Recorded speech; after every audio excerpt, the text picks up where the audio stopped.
আজকে গণসংযোগ গণসংযোগ প্রত্যক্ষ 4 নম্বর বিএনপি এবং সংগঠন কর্তৃক আয়োজিত পৌরসভায় প্রধান অতিথি হিসেবে উপস্থিত আছেন আমাদের প্রিয় নেতা আমাদের পৌর বিএনপি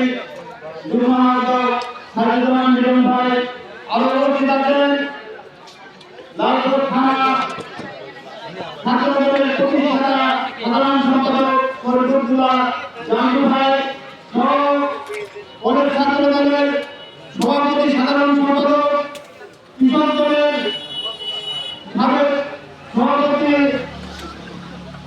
সহ বিভিন্ন পর্যায়ের এবং চাইনাদের বিএনপি পাগল ধানের পাগলের বিভিন্ন পর্যায়ে কর্মী ও নেতৃবৃন্দ আমার প্রিয় সংগঠন বাংলাদেশ জাতীয়তাবাদী দলের পক্ষ থেকে জানাই সবাইকে সালাম ও অভিনন্দন। আসসালামু আলাইকুম।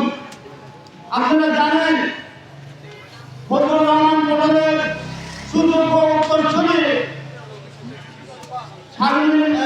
ফারজানা শারমিন পটল আমাদের ধানের শীষের কান্ডারি তার পক্ষে আমাদের সবাইকে কাঁধে কাঁধ মিলে কাজ করতে হবে, তাকে বিজয়ী করতে হবে। যা যা করার দরকার আমরা সব কিছু ভুলে বিরাজন্ম ভুলে তার পক্ষে ধানের শীষের পক্ষে আমাদের কাজ করতে হবে। আমাদের এর মধ্যে আমরা যদি ফারজানা শারমিন পটলকে বিজয়ী করতে পারি তাহলে বড় ধরনের আমরা একটা মুক্তি পাবো। এই জন্য আমাদের সবাইকে মিলেমিশে কাজ করতে হবে, বিধানন্দ করা চলবে না।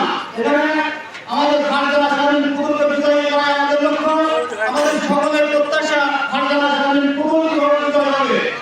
ফারজানা শারমিন পটলকে বিজয় করতে হবে, আমাদের সবাইকে মিলেমিশে কাজ করতে হবে, সবার কাছে ভোট ভিক্ষা করতে হবে, সত্য মানসিকতা নিয়ে সবার দান জানাতে হবে। ভোট ভিক্ষাই আমাদের আসল উদ্দেশ্য।